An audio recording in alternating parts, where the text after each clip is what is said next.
Structural classification ಅಂದ್ರೆ based on structure.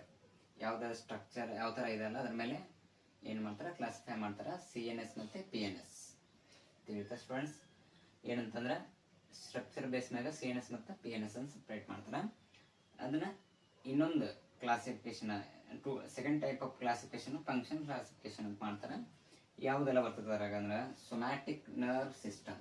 Somatic nerve system ಏನು first one ಏನಿದೆ somatic nerve system. ಎರಡನೇದು ಏನು ಅಂತಂದ್ರೆ ಆಟೋನಮಿಕ್ ನರ್ವಸ್ ಸಿಸ್ಟಮ್. ಫಸ್ಟ್ ಒಂದು ಸೊಮ್ಯಾಟಿಕ್ ನರ್ವಸ್ ಸಿಸ್ಟಮ್, ಎರಡನೇದು autonomic nervous system.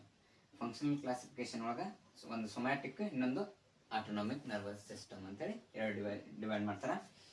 Somatic nervous system ಅಂತಂದ್ರೆ ಕಂಟ್ರೋಲ್ ವ್ಯಾಲೆಂಟರಿ ಮೂವ್ಮೆಂಟ್ಸ್. ಇಲ್ಲಿ ಕ್ಲಿಯರ್ ಆಗಿ ಹೇಳತ್ತಾರ ಅವ್ರ control voluntary movements. Voluntary movements ನ ಕಂಟ್ರೋಲ್ ಮಾಡ್ತೈತಿ ಸೊಮ್ಯಾಟಿಕ್ ನರ್ವಸ್ ಸಿಸ್ಟಮ್ ಅಂತಂದ್ರೆ. ಅಂದ್ರೆ ಈಗ ನಾ ಇದನ್ನ ಬರಿಬೇಕು ಅಂತಂದ್ರೆ ಇದನ್ನೆಲ್ಲ ನಾನು ಕಂಟ್ರೋಲ್ ಮಾಡೋದು ಅಂದ್ರೆ ನನ್ನ ಕಡೆ ಕಂಟ್ರೋಲ್ ಇರ್ತೈತಿ. ಅದು ಯಾವುದೆಲ್ಲ ಮೂವ್ಮೆಂಟ್ ಏನ್ ಮಾಡ್ತೀವಿ, ವಾಕಿಂಗ್ ಇರಲಿ, ರೈಟಿಂಗ್ ಇರಲಿ, ರೀಡಿಂಗ್ ಇರಲಿ, ನಾನು ನಿಮ್ಮನ್ನು ನೋಡೋದಿರಲಿ, ಇವೆಲ್ಲ ಏನಿರ್ತಾವ ಅಂತಂದ್ರೆ ಇವೆಲ್ಲ ವ್ಯಾಲೆಂಟರಿ ಮೂವ್ಮೆಂಟ್ಸ್ ಇರ್ತಾವ. ಅದ ಆಟೋನಮಿಕ್ ನರ್ವಸ್ ಸಿಸ್ಟಮ್ ಅಲ್ಲಿ ಇಟ್ಸ್ ಕಂಟ್ರೋಲ್ಸ್ ಇನ್ವಾಲೆಂಟರಿ ಫಂಕ್ಷನ್ಸ್. ಇನ್ವಾಲೆಂಟರಿ ಫಂಕ್ಷನ್ಸ್ ಅಂತಂದ್ರೆ ಹಾರ್ಟ್ ಬೀಟ್ ಇರಲಿ, ಡೈಜೆಷನ್ ಇರಲಿ, ಇವೆಲ್ಲ ತನ್ನಿಂತಾನೇ ಆಗುವಂಥದ್ದು. ಅವು ಅಂದ್ರೆ ವ್ಯಾಲೆಂಟರಿ ಅಂದ್ರೆ ಏನು ನಿಮ್ಗೆ ಏನು ಅರ್ಥ ಆಗ್ತದೆ ಅಂತಂದ್ರೆ ವ್ಯಾಲೆಂಟರಿ ಮೂವ್ಮೆಂಟ್ಸ್ ಅಂದ್ರೆ ನೀವು ಮೂವ್ ಮಾಡ್ಬೇಕಂತಂದ್ರೆ ಮೂವ್ ಆಗುವಂಥದ್ದು ಸೊಮ್ಯಾಟಿಕ್ ನರ್ವಸ್ ಸಿಸ್ಟಮ್ ನೋಡ್ಕೋತೈತಿ. ಇನ್ವ್ಯಾಲೆಂಟರಿ ಅಂದ್ರೆ ತನ್ನಿಂತಾನ ಆಪರೇಟ್ ಆಗೋದು. ಅಂದ್ರೆ ಸಡನ್ ಆಗಿ ನೀವು ಎಲ್ಲ ಹಿಂಗೆ ದಾರಿಲಿ ಹೋಗ್ಬೇಕಂದ್ರೆ ಒಂದು ಹೆದರುವಂಥ ವಸ್ತು ಏನೋ ನೋಡ್ರಿ, ಹಾವು ನೋಡ್ರಿ, ಹಾವು ನೋಡಿದ ತಕ್ಷಣ ಏನಾಗ್ತದೆ, ಹೆದರಿಕೆ ಆಗ್ತೈತಿ, ಹೃದಯ ಬಡಿತ ಜಾಸ್ತಿ ಆಗ್ತೈತಿ. ಆ ಟೈಮ್ನಾಗ ಅಂದ್ರೆ ಆ ಒಂದು ಸಿಚುವೇಶನ್ಗೆ ಏನು ಸಡನ್ ಆಗಿ ಹಾರ್ಟ್ ರೇಟ್ ಜಾಸ್ತಿ ಆಗ್ತದಲ್ಲ ಅದನ್ನೆಲ್ಲ ನೋಡ್ಕೋದ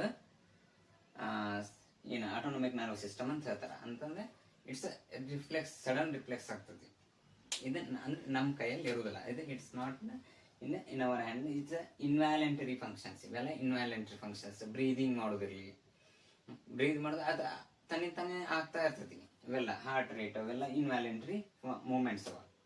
ಲೈಕ್ ಇದ್ರಾಗ ಆಟೋನಮಿಕ್ ನರ್ವಸ್ ಸಿಸ್ಟಮ್ನಾಗ ಮತ್ತೆ ಎರಡು ಟೈಪ್ ಬರ್ತವೆ. ಏನಂತಂದ್ರೆ ಸಿಂಪಥೆಟಿಕ್ ಮತ್ತು ಪ್ಯಾರಾಸಿಂಪಥೆಟಿಕ್. ಸಿಂಪಥೆಟಿಕ್ ಅಂದ್ರೆ fight to flight. Sympathetic nervous system ಏನಂದ್ರೆ ಫೈಟ್ ಟು ಫ್ಲೈಟ್. ಪ್ಯಾರಾಸಿಂಪಥೆಟಿಕ್ ಏನಂತ ರೆಸ್ಟ್ ಅಂಡ್ ಡೈಜೆಸ್ಟ್.